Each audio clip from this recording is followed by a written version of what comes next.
You're watching the Battered Fans Network. Solana, the Batter fans are back. Welcome everybody to episode number 90 of the Batter Heat Fans Podcast. I am your host, Daniel Guerrero, alongside me, as always, Daniel Solana. How are you doing, sir? Doing great, man. I'm doing great. Glad to be back. A lot of news in Miami Heat world, so we got a lot to talk about, man. And I'm excited. Looks like it's going to be a fun summer. Looks like it's going to be a really fun summer if you're a Miami Heat fan. Well, I think the best part is that it's June 8th, and all signs indicate that if something's going to happen with good old Giannis, it's going to be within the next 2 weeks because it has to happen before the draft, right? Because you figure that if you're going to get Giannis, you have to give up that 13th pick. So it has to be before the draft. So I'm excited. This NBA Finals run from the East Coast a little more bearable. I don't even want to talk about it, man. I was getting ready to celebrate yeah. a Spurs championship at La Carreta on Bird, but unfortunately, it looks like it could be Knicks in 4, man. Yeah, this is the last thing I'm gonna say about it, and because I don't want to talk about it anymore. I've never seen a team luck out as much on their path to the NBA Finals. I've never seen a team avoid the first overall seed and the second overall seed in their conference to make it to the finals, and then avoid the first overall seed in the Western Conference. It's wild, the red carpet that they had. But whatever.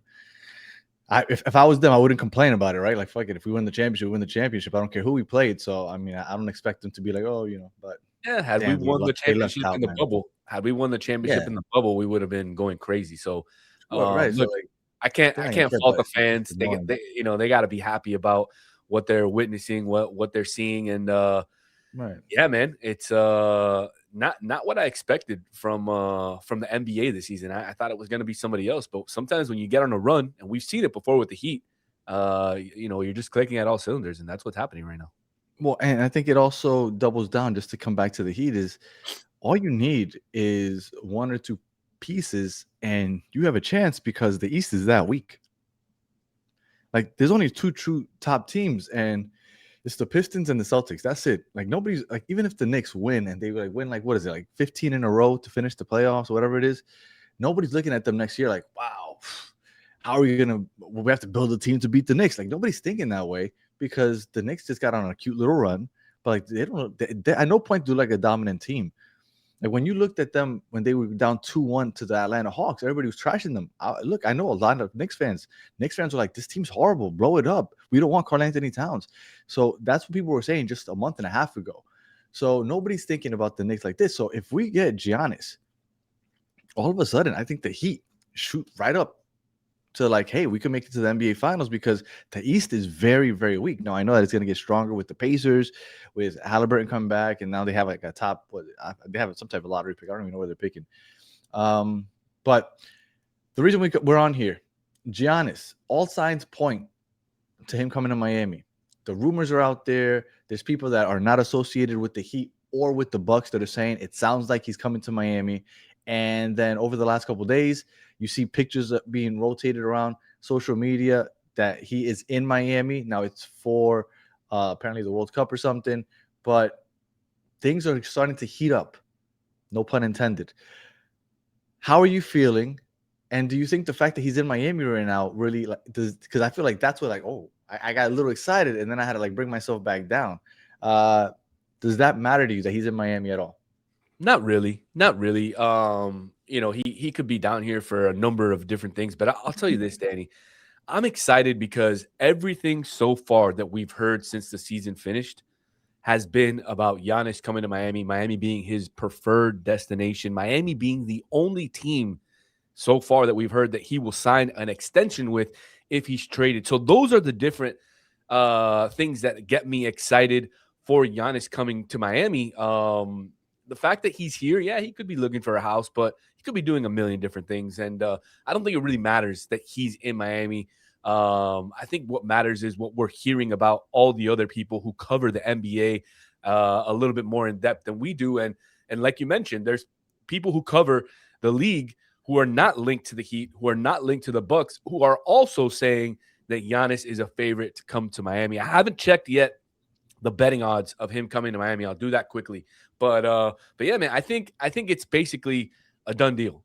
I think it's a done deal. They just have to do the paperwork. They have to agree on the players, on the picks that are going. I believe they already have a framework already sent out to the Bucks. So this is just a matter of time. It's a matter of time before number 34 comes to Miami.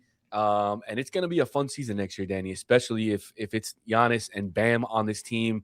You instantly, like you mentioned, you become one of the favorites in the East just with those two players. So, dude, I'm ready, man. I'm ready for it to happen. I don't want to wait. Also, but you know what? I don't blame Heat fans that have trepidation in getting excited because we were here and we were supposed we started the show already or not? I don't remember with the Dame Lillard stuff, and we were like, it's happening. I remember you texted me at some point. For some reason, I remember this distinctly driving through Doral, and I received a text from you. It was like, it's happening, and I got really excited, and it never happened. So I understand why people are hesitant to get excited. But there are 6 other teams that I've heard are in the mix or interested or have spoken to the Bucks. So right above me, I'm going to put up a logo, and I want you to tell me if you think that there's any worry at all if they could just randomly surprise us and end up with Giannis and just last minute rob us. Here we go. First one. The Portland Trailblazers. No chance. We've already seen the Giannis Dame happen one time. And I don't think Giannis was happy about how that experiment ended up. So I don't think they have a chance. Now they have Scoot Henderson and a couple other young pieces, Jeremy Grant, but I don't think that they have enough. Once they trade all those young players, they'd have to trade of a lot of draft picks. So I think is one of the biggest reasons that it's interesting to look at. But I also don't think that Giannis wants to go to the West Coast. My understanding is that he wants to stay on the East Coast, not just because it's closer to Greece, right? It's a shorter flight to Greece because he likes to go back to Greece. But also because once you go to the West Coast, you have to deal with Denver. You have to deal with Wemby. You have to deal with all the OKCs. And like, who really are you choosing to go through that gauntlet or just to stay in the East Coast when you're already accustomed to? So I don't think that there's any chance that he goes to Portland either. All right, next one. The Golden State Warriors. I mean, the Warriors were probably rumored to have the best package next to the Miami Heat when this trade conversation was taking place back in January and early February. I think the Warriors would have been probably the favorites right up there against the Heat, but the fact that Jimmy Butler got injured towards ACL, I think that really takes them out of the running. I don't see how they could put together a package by themselves unless they get a third team involved that would be attractive enough for the Bucks to pull the trigger on sending Giannis over to Golden State. But I'll tell you this, Giannis, Steph Curry, that's a nice little 1-2 punch. I don't think it's going to happen, but I think that they're up there with one of the favorites with the Heat. I don't see it happening either because what the biggest thing that they have to offer is Jimmy Butler's contract, right? It's like $50 million. Like it helps them kind of just clear the books in a year or two whenever the contract is up. I don't see it happening either. I think that even though that it is interesting because like we were talking about the West Coast being so difficult, when you team yourself up with Steph Curry, I'm sure that's attractive for any NBA player. But I don't see that this happening either. I think he wants to be on the East Coast, and I just don't see assets wise how the Milwaukee would want that. Next, we have the Boston Celtics. I mean, this could be an option. This could definitely be an option with Brown, obviously most likely on his way out. He could be the centerpiece of a trade package for Giannis. If I was Giannis, Boston would definitely be one of the franchises that I would be looking at. They have a championship that they won a couple of years ago. They have Jason Tatum. They have Derek. Now I forget his last name. Derek Smith, right? Derek White. Smith, White. The hair. Enough. Yeah. It's an interesting situation for Giannis. And if I was Giannis, it would be one of my top picks to go to just because of the roster that they have there. Now, I'll tell you this. I don't like their coach. And I know a lot of Boston Celtics fans that don't like their coach either. I wonder if who the coach is going to be is going to take precedence over a bunch of other things that Giannis is looking at. And if that's the case, obviously nobody's a better coach in the NBA than Eric Spoelstra. And so if that would be the case, I just don't see how he goes to Boston. Now I've heard some rumblings that Boston actually said that they're not interested. So I'm hoping that just means that's true, and they're not interested just because they feel like they need to give up way too much, and they feel like they have a championship team already, so that they don't want to kind of cripple what they have already just to go for Giannis. That's what I've heard. I don't know. That's complete BS. If you have a chance to get a player like Giannis Antetokounmpo, it shouldn't matter the assets that you have on your current roster. You should do whatever you can to get him. And I don't buy that from the Celtics. I think they're saying that so that they can separate themselves while they continue to work for this. But I just don't think at the end of the day, Giannis wants to go to Boston. That's what I've heard. And yeah, I just don't see him going to Boston. Well, that's the positive of all this. The positive of all this is that Giannis has a say, because when those rumors were going on a couple years ago, he had signed an extension just a year prior. So he was locked in for 4, 5, 6. I don't remember how many. It was a long contract, it was like 4 or 5 years. So wherever he went, unless he's like, I'm not playing, that's all he could do. And he would have to just forcibly not play for 3 or 4 years. Whereas in Giannis, he's like, dude, I'm on an expiring contract. Like, I'm not going to sign an extension with you. And unless they want to do the whole Toronto Raptors Kawhi Leonard thing, where, I mean, they lucked out and they got that championship thanks to Kevin Durant's Achilles. But unless they do that, I think Giannis has a lot of weight here, and we're lucky for that. The Cleveland Cavaliers. Skip.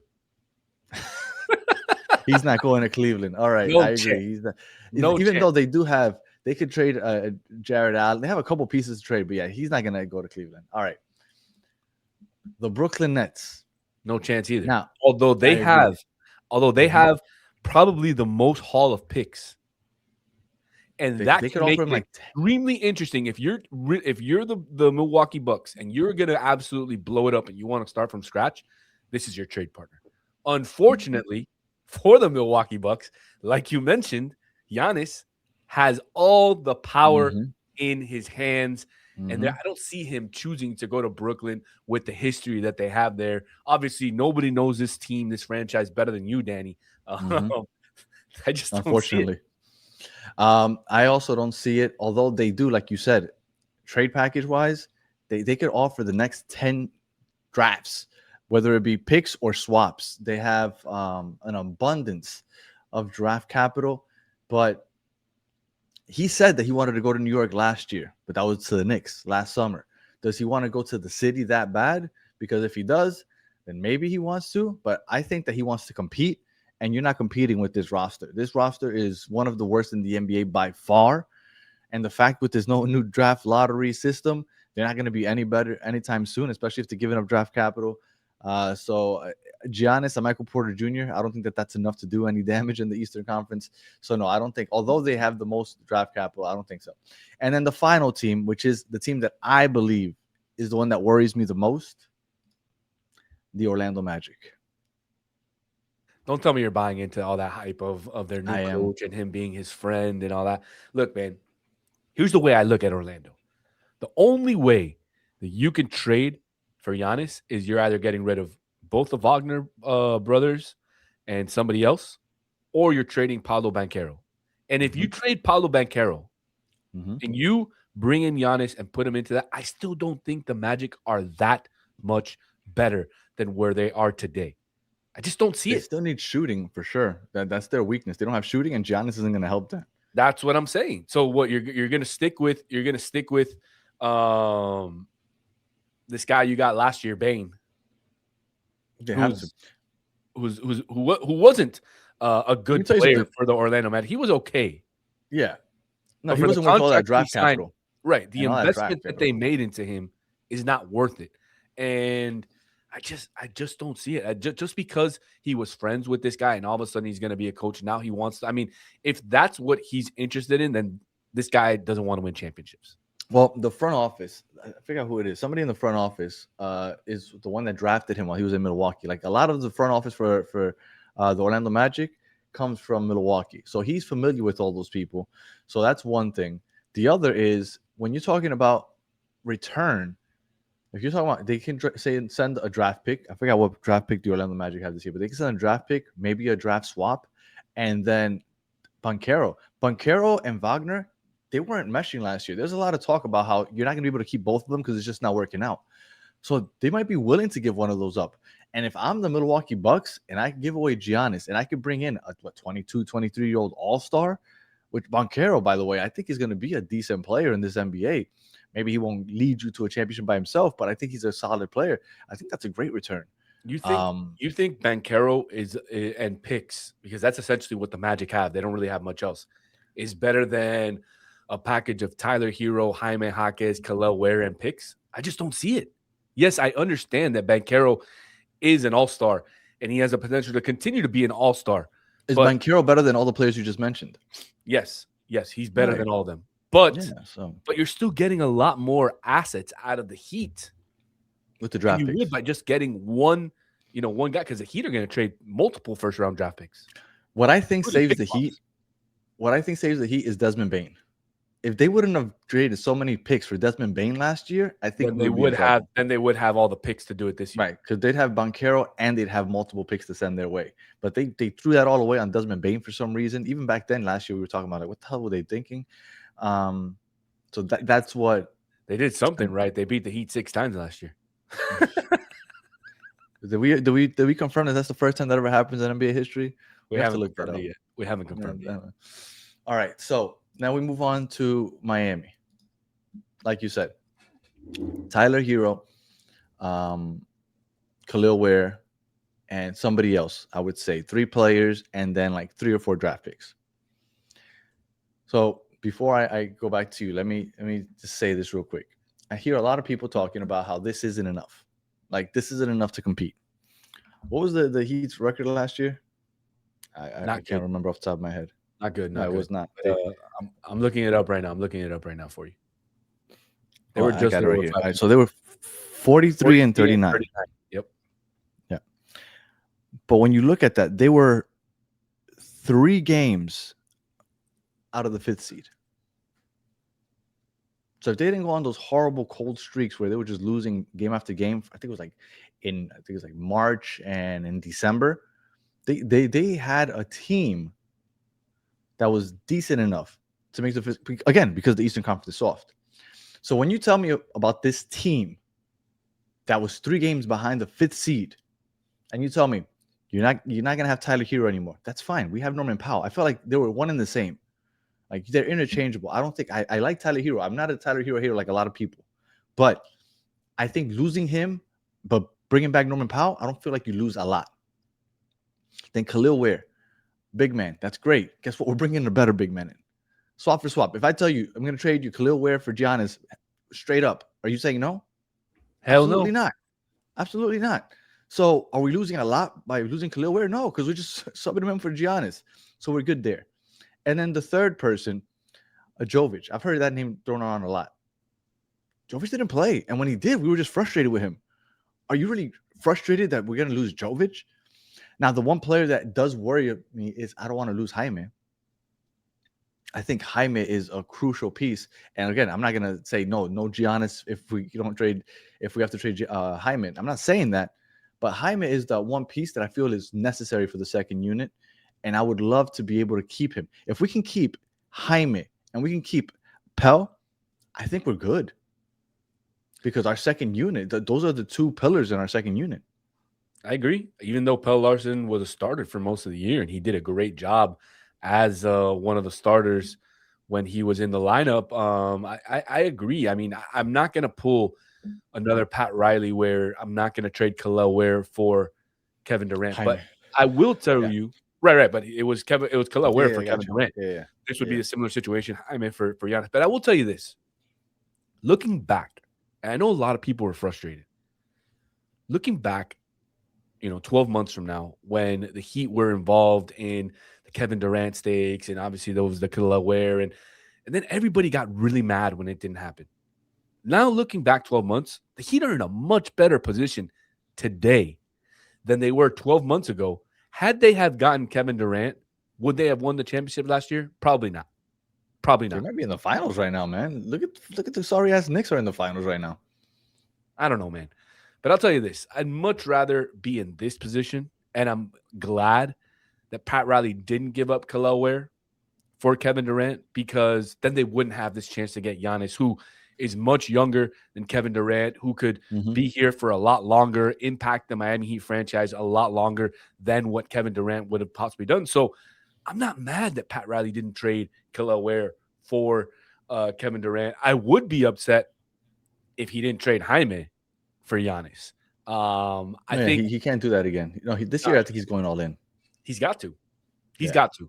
And yeah, I will I tell you agree. this, Danny. I also heard through the grapevine that the Heat Kawhi. were also talking to Brooks Lopez Okay. to possibly bring him in as a center. I He mean, likes Giannis. They get along very well. I know. And Mhm. he's a big who shoots threes. Mhm. So he could stretch out the floor. He gets rebounds. Mhm. Look, if you have Giannis at the 3, Bam at the 4, and Brooks Lopez at the 5, I mean, that's a huge, huge front court. Yeah, yeah, Huge yeah, front court. yeah. What, 6'11, 6'10, 7'1"? I mean, Yeah. But Brook, it's going to Brook be isn't at the real tough. slightest of feet. He's a stiff guy. He's not very athletic, but he can shoot. No. That I'll tell you. Well, And look, he can let's say rebound. Brook Lopez aside. Brook Lopez aside, if I tell you this is the starting lineup, if I tell you that it's Bam, Giannis, Andrew Wiggins, hopefully we can get him on a discount, Norman Powell, and Davion Mitchell. That's your starting 5. That's one of the best starting 5s in the NBA, hands down. And I'm talking about NBA.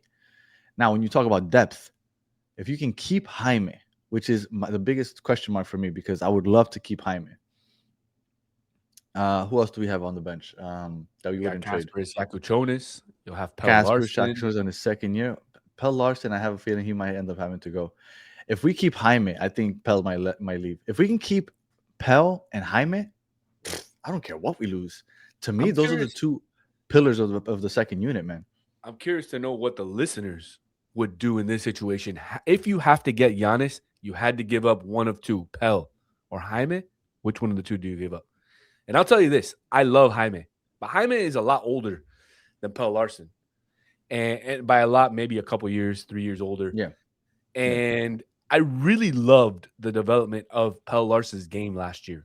And I think that he could, at the end of this, end up being a better player than Jaime, even though Jaime right now, today and day, I think is better suited for a championship run than Pelle Larsson. But I think when it's all said and done, Pelle Larsson could have the better career just because of what I saw in him last year.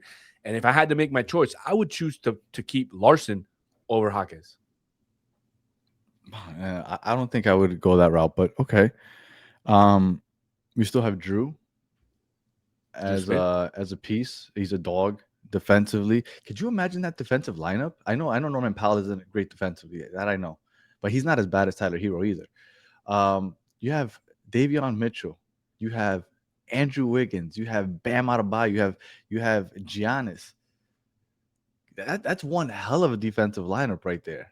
Like, we're not going to be running like we ran last year. We're not going to be running like we ran last year. But defensively, they're going to be a lot better, especially with people driving to the paint, which was one of our biggest issues this year. People just getting into the paint when Bam was helping out and getting wide open buckets. But that's not going to happen if you have Giannis and Bam in there and possibly adding another center to the piece. They're going to play a much slower pace, but at the end of the day, defensively, they're going to be better. Offensively, it's going to be interesting because it'll be the 3rd year with a new offense, if that's the case. Obviously, we know a couple years ago we had a certain offense. Last year was a much more free-flowing style, open, a lot faster. If Giannis comes and they make all these changes, I don't think that they'll continue running at that pace. I think they'll go to a much, a much, I guess, a pace that's not as fast as what they were used to last year. And I think that makes sense with the pieces that you're going to bring in. And I'm sure in future episodes, if this does happen, we're gonna have conversations about the fit, right? Even though you don't turn away Giannis, you like figure this shit out. But we saw Bam and Khalil Ware, and they just couldn't figure it out. It just never looked good together. Those 2 big men next to each other. So that's another interesting conversation. But I'm not worried about that right now. Get the star and then figure out everything afterwards. Because again, if the Knicks are going to be the NBA champs, this league is wide open because that team sucks. Solana, any final words? Nah, I'm ready for this to happen. As soon as it happens, hopefully we're able to go live and talk about it. And yeah, man, I mean, it's all signs are pointing to Giannis into Miami, and we just got to be a little bit more patient. Hopefully Pat Riley's able to pull it off. And in 7 to 10 days, hopefully we're having a stream here where we're celebrating the fact that the Heat were able to win the Giannis Antetokounmpo sweepstakes, and we are in a much better position for next year. The NBA draft is okay. I got balloons. The NBA draft is on June 23rd. Oh, we're celebrating already. We got balloons. June 23rd. Today is June 8th. So 15 days. 15 days. Within the next 15 days, if this is going to happen, it has to happen. June 21st is Father's Day. That would be a great Father's Day gift for all us Heat fans. So do it on June 21st. That'll be great. All right. If you're listening on audio, appreciate you listening. It's on Father's Day? Yeah. I can't believe that you're going to get to watch the World Cup for like $5 when I'm here trying to figure out how to man. It's not. It was refinance the house. It's 300 something, bro. That's still pennies compared to, the cheapest ticket to get into Colombia, Portugal, I think it's like $2,300 for nosebleed. Dude, like it's not too expensive. The word is disrespectful. It is disrespectful how expensive those tickets are. Sometimes it's nicer to be a country of only 3.5 million people. For sure. And you got 2 World Cups. Like 2 World Cups, 2 World Championships, 15 stars, man. Is it 15 Copa Americas? That's right. We have 1 less than Argentina now. We're gonna talk about that next. All right. Appreciate everybody hanging out with us. If you want some more football talk or soccer, this is football. Solana runs it. You've been doing it with your brother, right? Yeah, actually, we have a live watch party on Saturday for the Brazil-Morocco game at Batch Gastropub in Brickell. So if you guys are looking for the Brazil-Morocco game, want to come out and catch it with us, we'll be there doing a live watch party. There you go. And then we Battered Herons, we're talking into Miami, and Battered Soccer fans, we're talking all World Cup. So check all that stuff out. And Cafeteros also, if you're Colombian, Battered Cafeteros for Colombia. Appreciate everybody hanging out, and look out for more Heat news in the coming weeks. So until the next one, have a good one.